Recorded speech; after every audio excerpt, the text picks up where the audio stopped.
Welcome to the 3-0 show, part of the Athletic Baseball Show. Derek Van Riper, Saris Bricciaroli here with you. It is Thursday, May 26th. On this episode, we will discuss the league's most surprising division leader as we near the end of May. We'll talk about the bounce back from a disappointing 2021 season that is taking place in San Diego, and the NL West looking a lot more competitive than many of us thought earlier on in the let's just say in the 2022 prep phase of the year. We're going to talk about standings placement relative to revenue sharing, an idea that came in inspired by a story written on the UK side of the Athletic, something done in the Premier League that might be helpful here. We're going to talk about the ghost runner rules and whether or not there's actually a home field advantage with the way extra innings are being played right now. And of course, we'll have a player spotlight a little bit later on in the show. But let's talk about the most surprising division leader in the game right now. At first, I thought we'd have a few options to choose from, but the more I looked at it, it's pretty obviously the Minnesota Twins, isn't it, Britt? Yeah, I mean, though, honestly, I spent a bunch of time with them there in Baltimore a couple weeks ago, and they seem like a good team. I know they had some injuries. I know they've had some setbacks. But they're a good team. We talked about this in the winter. I think the bigger surprise is the White Sox not being a good team, right? If you had told me that the Twins were up, but they were only up a game on the White Sox versus what is it? I think 5.5 going into today. Yeah. I think the bigger difference is the commanding lead that they have in the AL Central, and they've weathered some significant injuries already. But the Twins they're a very good team. They're a solid team. They're a team that went out and I think made all the necessary upgrades. I think their pitching early on surprised a lot of people. But when you add a player like Carlos Correa, I don't think you can be too surprising. Again, to me, the bigger issue is like, what are the White Sox doing? And should we be panicking about the White Sox season right now? Because there's just a lot of issues coming out of the South Side. And I don't think anybody, certainly I didn't, see this kind of performance coming from them at all. I thought they were going to run away with the Central and that the Twins and everybody else was really playing for second place. It shows you how much we have no clue, right? I didn't see the Tigers being this bad. I didn't see the Twins obviously being atop, and I didn't see the White Sox struggling like this. So the AL Central is all messed up from my preseason predictions already, and we're not even at Memorial Day. Yeah. Yeah. That's why we shouldn't make them. or do what I do and make a ton of them. Make them all. Hedge against yourself. But I think one thing that stands out is the starting pitching on this team, because we all thought, Sonny Gray, good. What about the rest of this team? And I think identifying Joe Ryan in that trade with Nelson Cruz, I think, has been a coup for them. Bailey Ober is a product of their player development.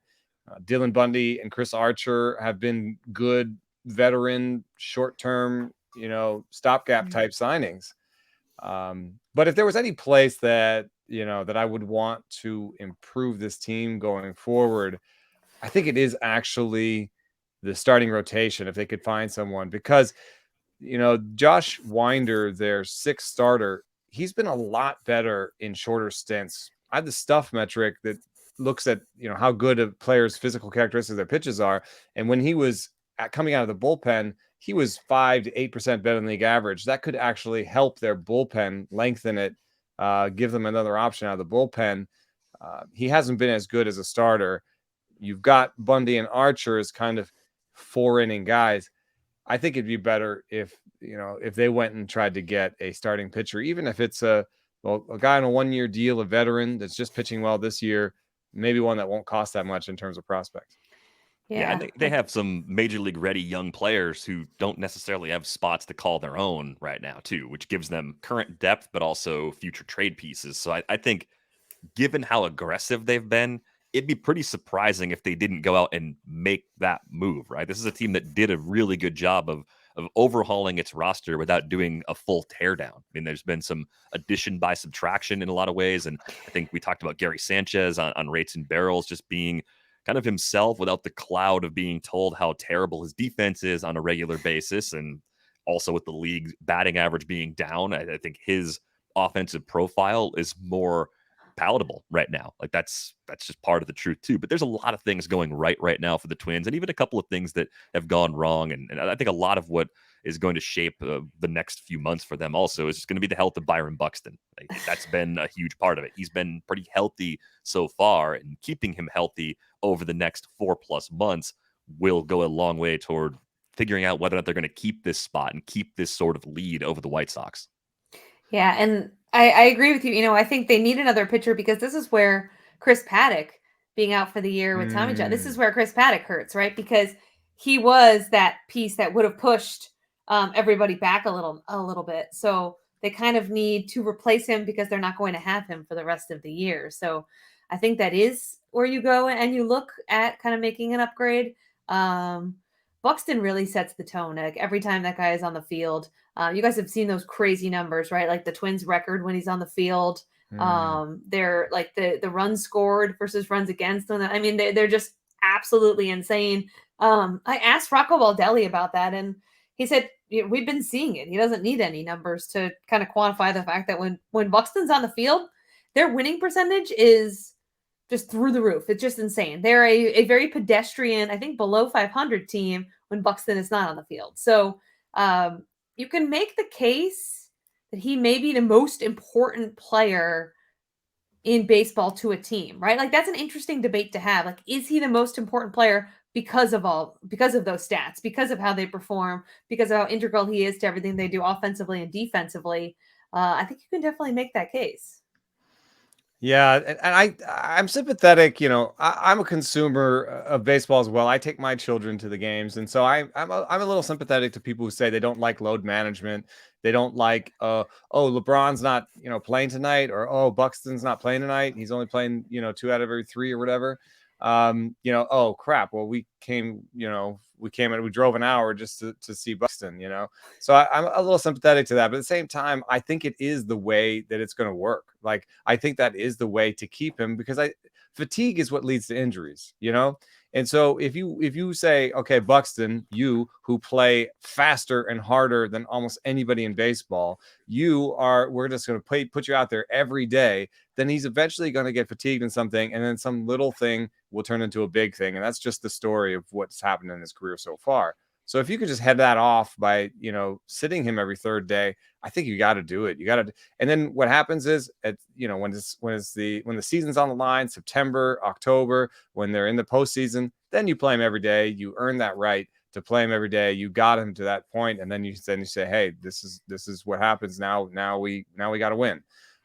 So I like that part. The other thing that I think is really important for this team is that Royce Lewis has stepped forward and looks like a legitimate big leaguer. And the best thing about it is he can play short. He can play second. Right now, he's playing left and center in the minor leagues. That's why he went back down.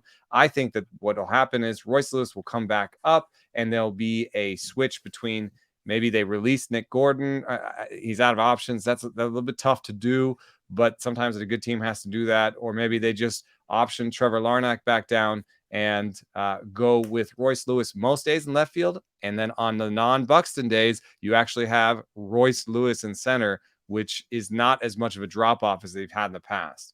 So, I think you could still have a pretty good lineup out there with Lewis in center, Kepler in right, I don't know, Arise in left, something like that, just to keep the line moving. So, they could use some offense, but I see the process stats for Gio Urshela, and I think better days are coming. You can see the strikeout rate, the barrel rate, he's still who he used to be. And if Miranda can get going, or Sano comes back healthy, I think that solves a lot of their situations. Yeah, good depth overall. And I think the stat that is just wild right now, Byron Buxton, as important as he is hitting .211 with a .293 OBP, slugging .560. That's 44% better than league average. It's a 144 WRC plus. How much longer can I be surprised by this? Like, this is 2 months in the making already. And if you said guess the WRC plus based on that line, I would have been off by at least 40%. I would have been like, it's probably about league average because of the power. But at least he's right. See, at least he has the power. This one kills me. Jurickson Profar is hitting .216, 324 OBP, 386 slugging, and that's 10% better than league average.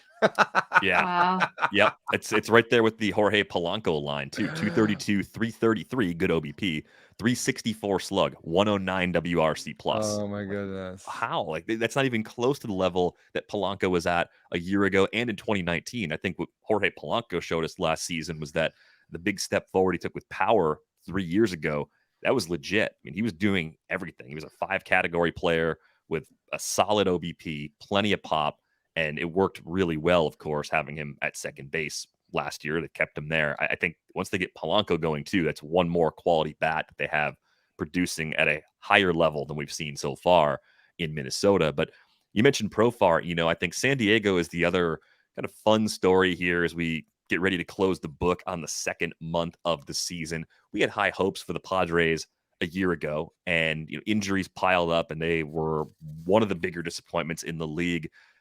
I want to ask, what do you think is so different about this year? Because when we got the news that Fernando Tatis Jr. was going to miss at least the first 2 months of the season, it felt like an extension of 2021 in San Diego. And Britt, I mean, Manny Machado's been amazing, but that can't be the complete answer to the how did the Padres reach this point in the season with a record as good as they have. Well, I think Bob Melvin is a big part of that too. I don't think people realized and again, we quantify, and especially you guys deal so much in hard numbers, but there's no way to quantify what a Bob Melvin brings to San Diego with data. There's no way to quantify what a Buck Showalter brings to the Mets. And so I think you're seeing some of that effect in San Diego. When I was there last year, towards the end of the year, it was very clear guys didn't really have any faith in Tingler. Things had eroded. He needed to go. And I think when you look at Manny Machado and you look at the years that he's been his best, it's been under Buck Showalter. It's been with a very similar structure to what he has now with Bob Melvin. And obviously Eric Hosmer getting off to a start that nobody saw coming certainly helps. But Manny Machado right now is probably your NL MVP. And I don't think there's really any debate about that. And he's continued to, we're now right around Memorial Day, just play out of his mind. And I think, having that structure in place, having kind of a guy like Bob Melvin, who, I mean, in 15 years covering the game, I've never, can speak more to this, seeing him out in Oakland, I've never heard a player say a bad word about Bob Melvin. I don't know Bob Melvin super well. I've never heard anybody say anything bad about him. I think the Padres, we made the mistake last year of writing off the Padres like they weren't a talented team. They're always a talented team. They were just playing terribly and they collapsed down the stretch. So the talent, the players, that was all there. And yes, the Tatis injury hurt a little bit, but Manny Machado playing up to the level that he's playing up to, and Eric Hosmer having the start that he had, more than made up for it. And I think you're seeing a team now that is confident and they're starting to roll. And I think when you have a team that's confident, like that's what you're getting. And again, I'm sure there are tons of numbers that point to how this team is winning. But for me, it's sort of the intangibles, stuff that's going on off the field, the outside the lines, that's contributing to what's going on in San Diego. Because I don't think I've ever seen Manny Machado play like this. I have people, who are very close to him who have said they've never seen him this focused on everything, this grounded on everything in his life.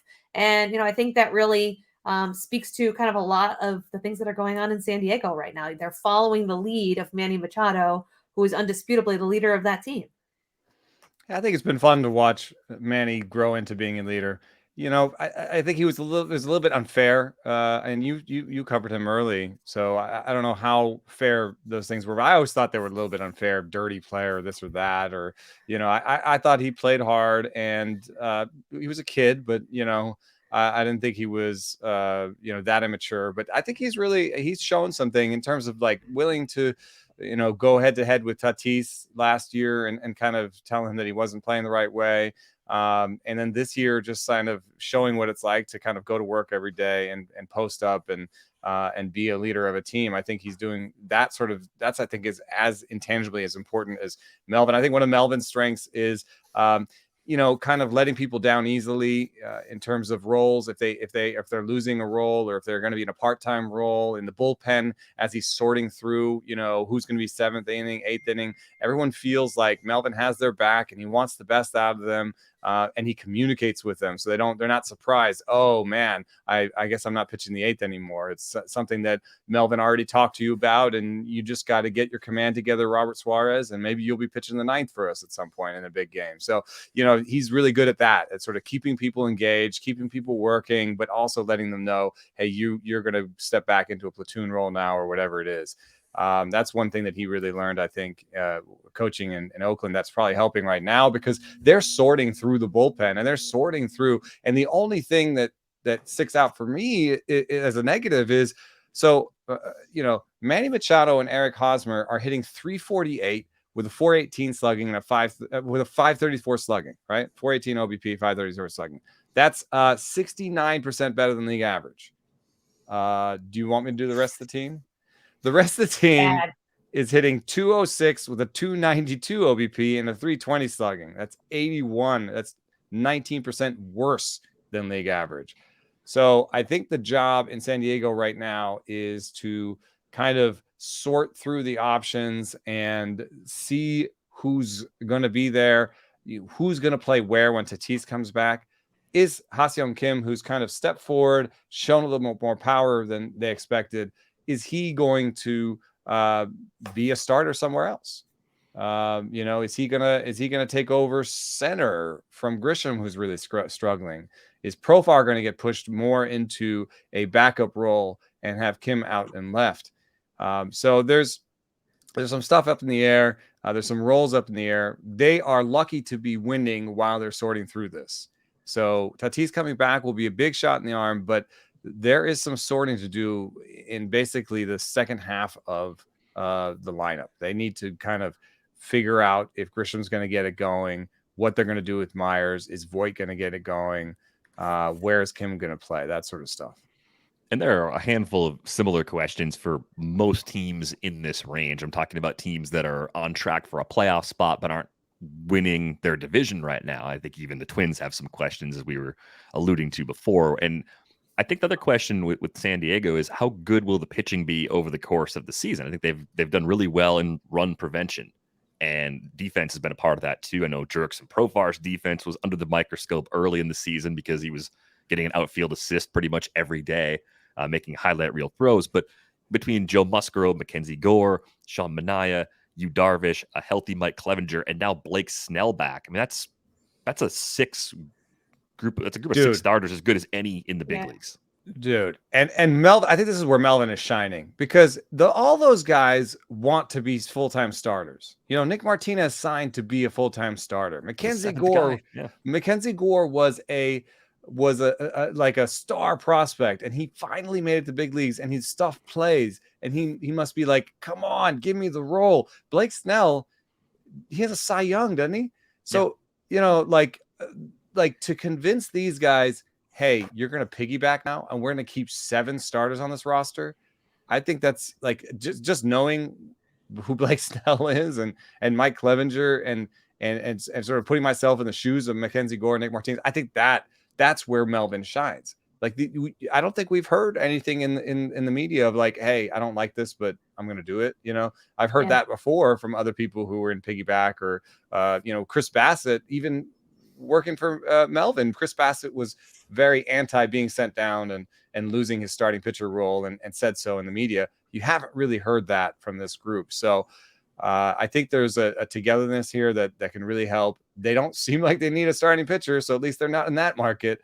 But I do think they'll be looking for a bat. I mean, they just signed Robinson Cano, who we wrote his death warrant. Yeah, that seems to me more like a, hey, come mentor Tatis, because maybe Tatis won't listen to Manny. We saw that altercation last year. Maybe they just want another, older Latin player to come in and kind of say, hey, this is how we do things. To me, that was what mostly I think the Cano signing was about. That's how I took it in talking to people, more so than, hey, this guy still got home runs left in his bat. I don't think a lot of people think that he's got a lot left in his bat. Yeah, but it'd be tricky keeping him around then if that's the case, because at some point you need production from every spot. But yeah, I mean, I think that they'll be, if somebody gets non-tendered or released, they'll be working through that. I mean, they should. If they have that roster spot, they shouldn't fall in love with Cano, and they should probably just rotate people through there and see if they can catch lightning in a bottle. Like Albert Pujols, right? I guess maybe that's the idea with Cano, but Pujols was showing more than Cano was showing. Here's the Padres position player question for each of you. There are several players below league average in terms of WRC plus right now. You mentioned Machado, Hosmer, Profar, and then Kim are the four that are at or above league average right now. Luke Voit, Jake Cronenworth, Will Myers, and Trent Grisham. Grisham's the worst by far so far this season. Of those four, how many of them are going to get back to at least league average levels of production the rest of the way? Who do you trust in that group to bounce back? Voigt's actually not that far below it so far, but it seems like every time I'm looking at anything in Padres Twitter and Luke Voit is playing, Padres Twitter is not happy with Luke Voit, which is a really surprising development early on this season. Who do you think actually turns it around? Jake Cronenworth, definitely part of this group right now too, but he's so stable in terms of his plate skills that I don't worry about Cronenworth the way I might worry about someone like Myers or someone like Grisham, who's so far off base right now. Yeah, maybe Myers. I will say I think people are upset about Luke Voit because he was sold as this big basher, and he just hasn't been that big basher. I think as it gets warmer, and we've talked about this with the balls, the league is going to come up a little bit naturally, and I think Luke Voit is going to take advantage of that because he is this big bro head, like bro musclehead basher, right? Like we're going to see that from him. I'm not super concerned about that, I don't think. Grisham, as you mentioned, I don't feel as good about that. I think maybe one of these guys you hope to get back up to league average, and then you get back to Tatis, and like was saying, maybe you add a bat at the deadline. But there's not a whole lot of peripheral things that make me think, oh, Grisham's going to get back up here. He's going to jump back up here. Maybe feels differently about that, but I mean, I've always liked he has like a Vottoian eye, but he's missing the Vottoian power part, like, kind of important. yeah, like you can't. And I even talked to him where he said he gets caught in between, and he gets too passive, and unfortunately, power lives out in front of the plate. So, I mean, yes, he's good at not swinging. He needs to be a little better at swinging. And I don't know exactly, how to do that. I would maybe tell them, hey, let's get out of your head and like, let's just be aggressive. Like anything, let's just get on your front foot and like, go get some stuff. Anything that looks close to the strike zone, go get it, smack it, and see if like a little bit of aggression couldn't change his. But he's done stuff. He's been good. He was above league average even last year. So I kind of feel like it's still in there. And I like Cronenworth and I like Voit. And I think that Profar has taken enough of a step forward. It's Myers actually that I'm not so sure about. Myers, Azokar, Profar, they've been running through guys in the corner outfield that I don't think are that good. So the nice thing is corner outfield is good. Like, one name I was going to say for the Twins was Zach Greinke. If you can get him to agree, the Royals are floundering, and Greinke I think would be a good addition for the Twins. Is there a corner outfielder that could help? I mean, like a Chad Pinder could at least be a good righty to maybe replace Myers or to help in platooning. But you can think of any other sort of outfielders on bad teams that could be useful in San Diego later. Cole Calhoun, maybe. Yeah, I feel like this early, it's always players more like that. It's not necessarily the big pending free agent that you can actually see moving. If you're going to get a deal done now, right? Those players will surface over the next 2 months because teams will fall further away from where they want to be, and then say, okay, yeah, we're 8 below 500, even with the expanded playoffs. We're not just get Nelson Cruz. But but he's really scuffling himself, so he's been up and down. Yeah. He's I think turned it around. he like had a brief stretch where he turned it around, and then he had some really terrible at bats last week when I was in Miami, down there watching them. So it's really iffy on what you're going to get out of Nelson Cruz. Great guy, great clubhouse guy to have around, but I just don't know how much he has left if he's going to No, provide like a significant boost. the barrel rate has really fallen off. Yeah, I mean, he's 42, right? 43. It's just one of those things where you can't even really believe in projections when you get that old. I mean, the numbers say that projected bounce backs, you can't really believe them starting at 33. He's Wow. 41.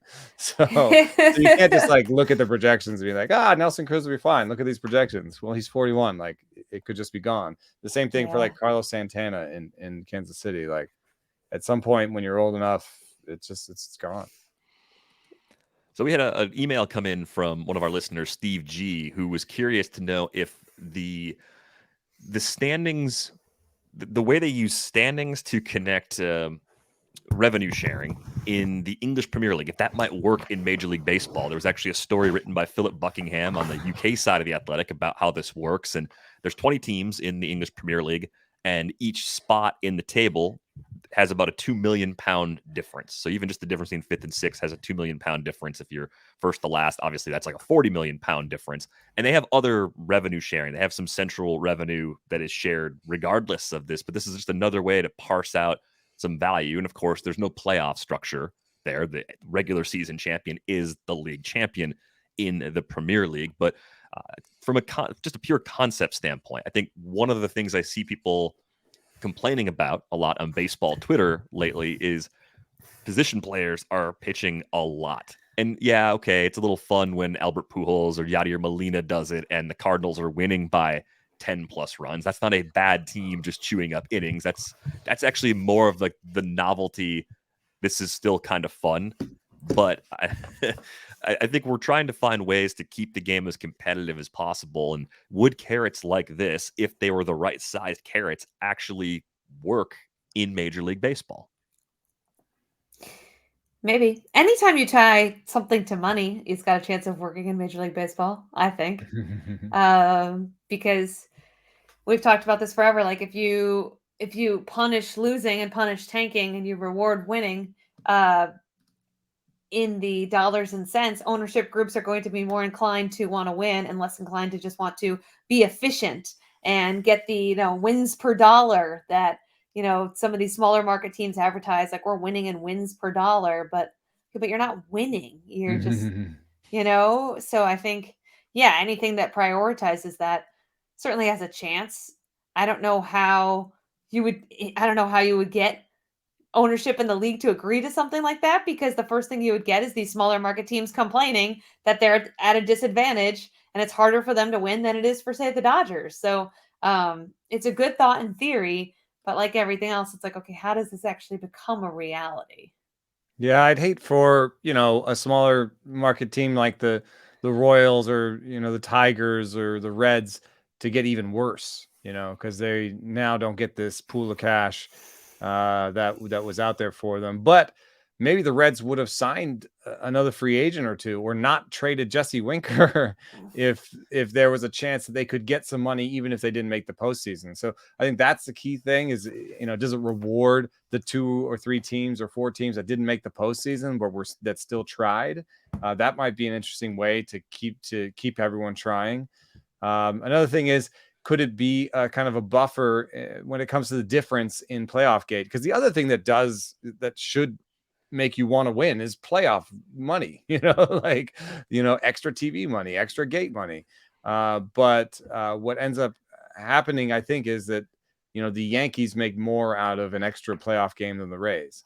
So maybe this extra pool of cash could help kind of smooth out the difference a little bit and help and sort of give the Rays, more reward for being a winning team. Right. Even if payroll for the Rays is still really low, if they are successfully building these efficient rosters that win more and are competitive, that I think are much better for the game. It is much better for the game to see a team compete like the Rays than to have a team. I mean, the best example right now is Oakland, right? They're the easy team to pick on. what Oakland is doing is undoubtedly bad for baseball. It's not just fans of the A's. It's bad to watch the A's play other teams. And they left $30 million on the table. And like compared to what they've spent in the past, which is already, skint, like they left $30 million on the table. $30 million could have made them, not I don't know if a 500 team, but close to 500 team. Could have put them in the running for this number, whatever it is, Yeah. We could reward anybody that's above 500, anybody that, the top 14 or something. Yeah. Food for thought, because it is done in a very prominent league. I would hate for death spirals. You know what I mean? Where it's just like a team, is just bad and they can't get into that top 14. So they can't get that extra cash. And then, they don't have much cash, and you know what I mean? Like but that happened. Like, I guess if there's a little more incentive financially, maybe then we get a few more ownership changes. Maybe we get teams that are willing to invest more in to what they're trying to do, and it forces a little bit of action without doing something extreme, right? You don't want the league to just take teams away from ownership. That's an extreme kind of bad path to go down also. But if you can disincentivize the sitting around and collecting revenue sharing with the competitive product sort of woven in, this seems like a balanced approach that could actually work. And again, we're not talking about taking all the TV money and splitting it this way. We're talking about taking a significant portion of it and chopping it up this way to redistribute it based on the teams that are actually putting a good product on the field and actually adding value to the game as a whole. But maybe a pipe dream. I like the idea. Thanks for passing it on, Steve G. I'll put the link to the story in the show notes. People can check that out because it is a really interesting way to think about doing things. We've got a really interesting topic that Eno threw at us this morning, and it's about the Ghost Runner rules, which I just thought, Ghost Runner rules. It's one of the new twists that I don't like, and I'm not rigid. I'm not the kind of person who rejects don't like change. It. You know why? Because you're not at the park every day. Yeah, exactly. I'm not stuck there. If a game is running too late, I just go to watch something else. I don't have to drive home. I don't have to deal with all that. Yeah. So, okay, as two people who actually cover the game at the stadium, you both like the Ghost Runner rules. You're glad that they were carried over and that they're still part of what we do. I like the pitch clock better because I think that leads to quicker, more efficient games overall. But I don't hate the Ghost Runner. I'm a fan of anything that avoids like these 6-hour games that just like dilute the product. And then also, as Eno was saying earlier, set guys up that are so fatigued for injury later on in the series. Yeah. And then, another thing about extra inning baseball that, is sort of a fact, but also opinion, is that it's not good. So this is how it's a fact. Swing rates go up, strikeout rates go up. Basically, you can see in the numbers that most people and this is traditional extra innings, most people are swinging for the fences. They're trying to win it with one swing, and the pitchers know that. So they're basically, trying to avoid the hard. I mean, it becomes exaggerated 3-2 outcome thing where it's strikeout rates go up, but the walk rates go down because the hitters are trying to swing for the fences, and homer rates kind of go up a little bit. But it's not great baseball, and then you have to watch it for an independent amount of time, and there's no stressor on it. There's no like sort of, let's get this done. It's just sort of like, this could go on forever. And I guess, to some people that's great. To other people, I just like the Ghost Runner because it puts some urgency in the game. And most leagues have some sort of extra time policy when it comes to this to kind of put some urgency in the game and finish the game at some point. So the natural question is, are the rules working as intended? Are they ending games more quickly? And do we have any other, unintended consequences? Because the home team, since the Ghost Runner rules were put into place, the home team is 3 games below 500, which is strange because pre-Ghost Runner rules, the home team had a winning percentage of .530 in extra innings games. That's a pretty big difference. And I think the first question I would have is, have we seen enough? Is there enough data looking at 355 Ghost Runner games now? It seems like a lot. Is that enough to say this is actually not doing what it's supposed to do or changing the game in a way that was unexpected? Or is this just statistical noise? Well, I think the unpopular answer is that it is just statistical noise because just this year, in fact, the record in extra inning games for the home team is above 500.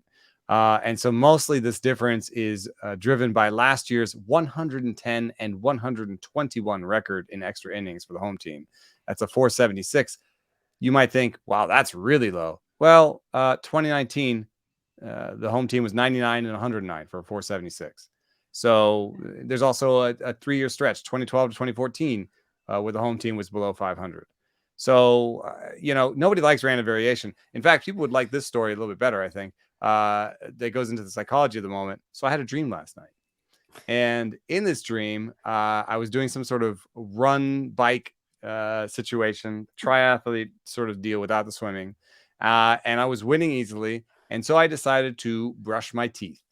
And so I'm brushing my teeth on the bike and I hear last minute, oh, this is going to be close. And I'm like, turn around. And the guy in second just blows by me in the last like 10 feet. And I get second place. And what's funny is that this actually used to happen to me a little bit when I swam competitively. I would get out in front and then sort of lollygag, I guess, and I got a lot of silvers when I was a swimmer back in the day. And so I was thinking, like, could there be a psychological aspect to this where, could playing from behind might suck. If you have a ghost runner second, then you're playing from behind. But playing from the front also, you could, like, this is why I don't love pipe psychology with sports, right? Because you can make the argument any way you want and then just yell loud enough and you're right. So I could just tell you my dream and be like, see, playing from the front sucks. And then, whatever, make my point. Or, playing from behind is what you could look at these numbers and say, oh, this is all about playing from behind. I don't know. When you were competing either as a softball player or in your weightlifting, Britt, did you find a difference, just in your own head in terms of being front or being behind? Well, I guess the closest thing I can maybe equate this to is I was a college swimmer. I swam. My event was the mile, so it was a very long Wow. event. Jeez. Yes, That's a long swim. and so in high school it was the 200 and the 500. My team and we were a really good high school team. I was a negative splitter, so I liked starting behind, knowing I had some stuff in the tank and I could catch up. I liked starting. Like, I would always get faster as the race went on when everyone else got slower. So I kind of knew that about me.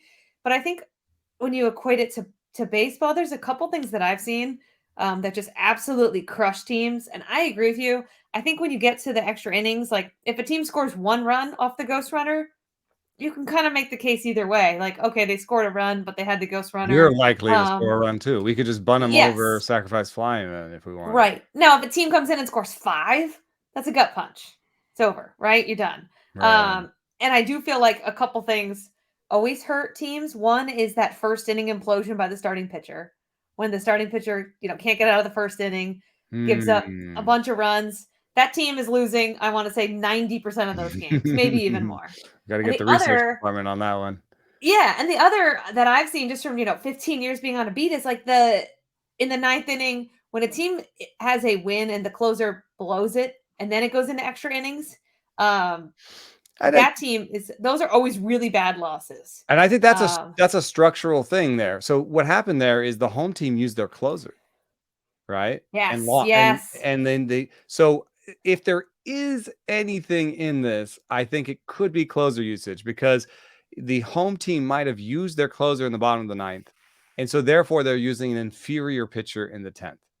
Yeah. Most likely. That's a good point. Whereas the visiting team may not have used their closer at all because they were coming from behind or whatever.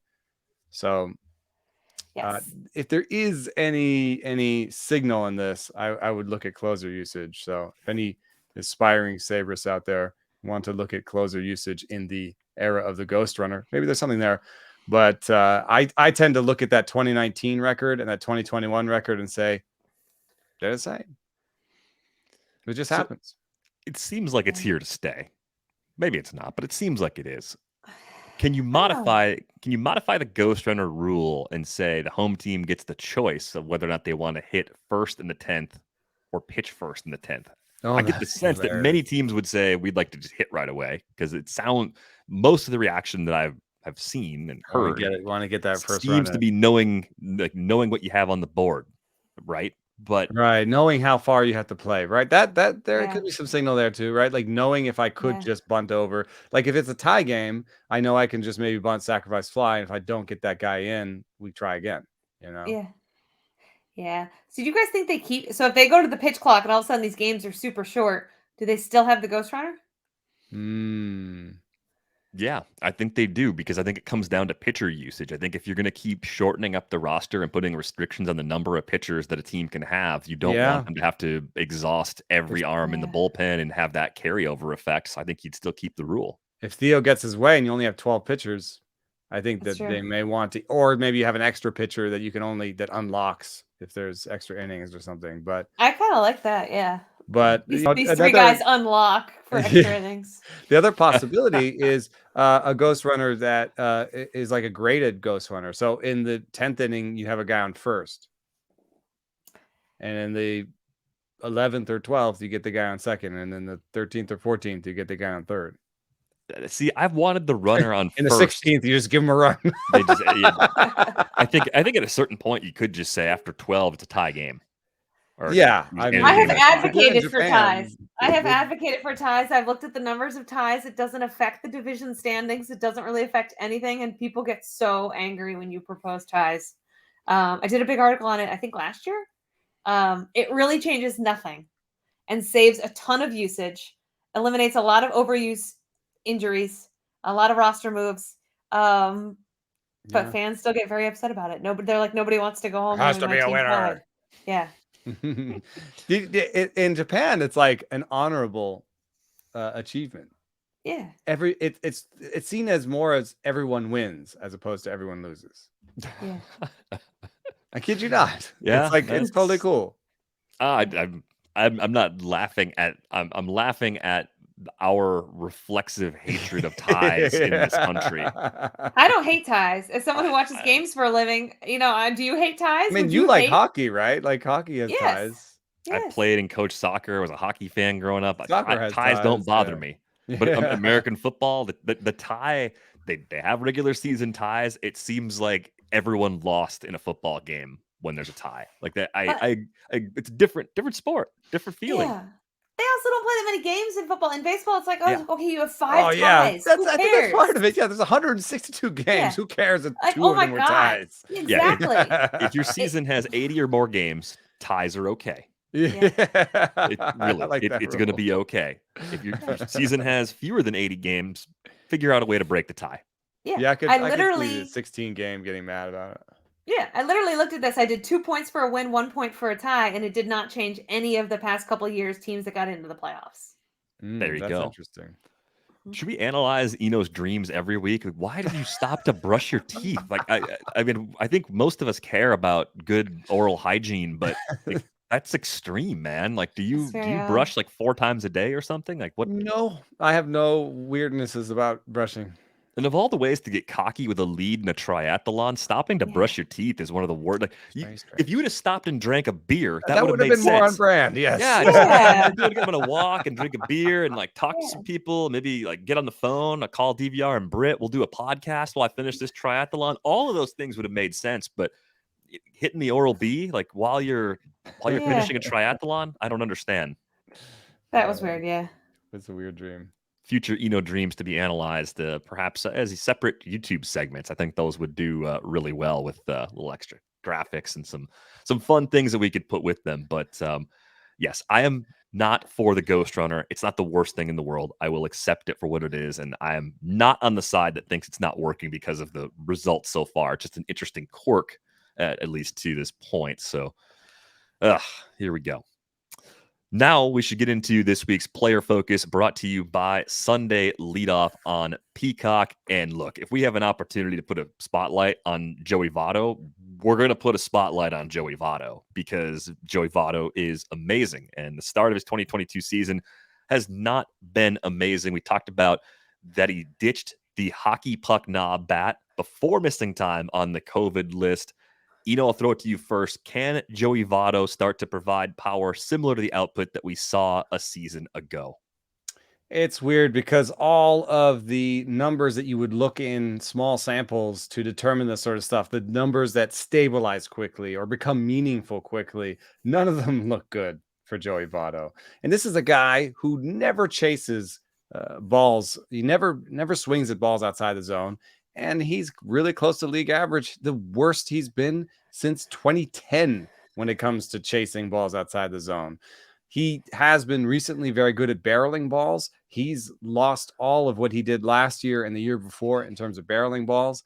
And he's a guy who doesn't strike out, and he makes contact, and it's the worst strikeout rate of his career and the worst swinging strike rate of his career. These are all numbers that you would look at in a small sample and say, ooh, I'm really worried. The problem is, this dude has a really long track record.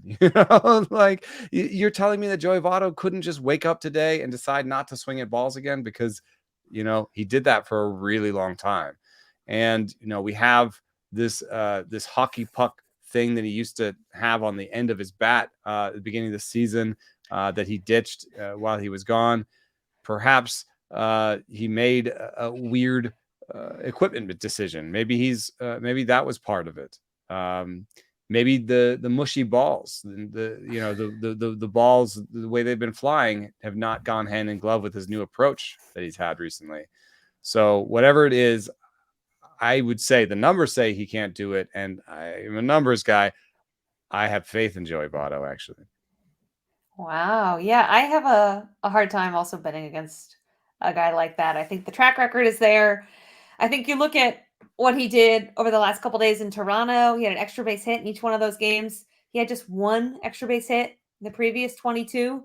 Can he get going? Absolutely. Even if the numbers don't suggest that. I think what the numbers can't tell us is, what is this ball going to look like as we get into June and July, right? Like, what is the effect of the humidor that Eno has researched and reported on so meticulously? What is that going to do for barrel rate and for balls that are dying at the warning track? Are we going to start to see, guys change approaches, or are we just going to start to see the ball flying out a little bit better? So I also am a believer in him. I'm not a believer in pretty much anything else the Reds are doing but Joey Votto. But again, that guy, it feels like every year someone wants to write his obituary, like he's done, the best is behind him, and he continuously proves us wrong. So at some point, you just got to get on the ship and be like, all right, I'm with him. I'm with him. And I'm on the ship. He taught me a lesson. In 2018, I wrote, I think this is the end. I'm so sorry, Joey Votto. I think this is the end. And I think since then, he's, what does he hit? Something like 70 homers. 80 homers, and we had a real resurgence last year. And for what it's worth, he did have a big change in approach last year. I wrote about how he said he wanted to swing like a caveman, and so we did see him kind of start to chase balls a little bit more and really swing with more authority. His bat speed went up, his maximum exit velocity went up. Like, he definitely was doing something different last year. It wasn't quite the sort of measured Joey Votto is going to hit 300, get on base nearly, near half the time. There wasn't quite the same Joey Votto. But I feel like if this new Joey Votto is not working, he can always go back to the old one and at least, hit like 290 and get on base and hit you 12 more homers or something. Like, I think that version of Joey Votto is always in his back pocket. The O-swing percentage last year was 24.7% for Votto. That was the highest it was since 2011. So full 10-year break where he was well below that. Usually he's right around 20%, if not a tick below it. So far this season here in 2022, Joey Votto has an O-swing percentage of 29.9%. That is the highest he's had since his rookie season all the way back in 2007, which was only a 24-game stint with the Reds. So I know that changing bats matters. I know everything you guys are saying about Votto and the adjustments he's made and the track record. I believe in all of that, but that extra aggressiveness, if that's what it was early on this season, may have been a notch too far. It's a question of making the adjustment and getting back to some of those old habits in addition to making that change. And maybe Joey Votto is one of those players that we're talking about later on this season as a possible trade candidate. Maybe he's the kind of guy that will get a chance to go play for a World Series somewhere else. It'll be strange to see him in a different uniform if that happens. But I think there are plenty of teams that might look at a guy like that and say, yeah, there's a good clubhouse influence. Yeah, there's a guy that takes very good plate appearances. And there also might be a guy that can at least go back to being a 20 to 25 home run sort of power bat, even if last year's 36 home runs, if that level of power is out of reach. Yeah, I mean, we were just talking about the Padres, right? I mean, he could lengthen that lineup if they can find room for him, Voit, and Hosmer. Yeah, something tells me someone gets moved if they end up being the team that finds a way to get Joey Votto later on this season. This has been this week's Player Focus. Change up your weekend with MLB Sunday leadoff only on Peacock. Reds Giants going down Sunday at 11:30 a.m. Eastern. That is going to do it for this episode of the 3-0 Show. You can find Britt on Twitter at Britt_Droll. You can find Eno at Enosaris. You can find me at Derek Van Riper. If you don't have a subscription to The Athletic, you should get one. theathletic.com/baseball show will get you a subscription for just $1 a month. The Athletic Baseball Show returns on Friday. At the 3-0 Show, you've always got the green light.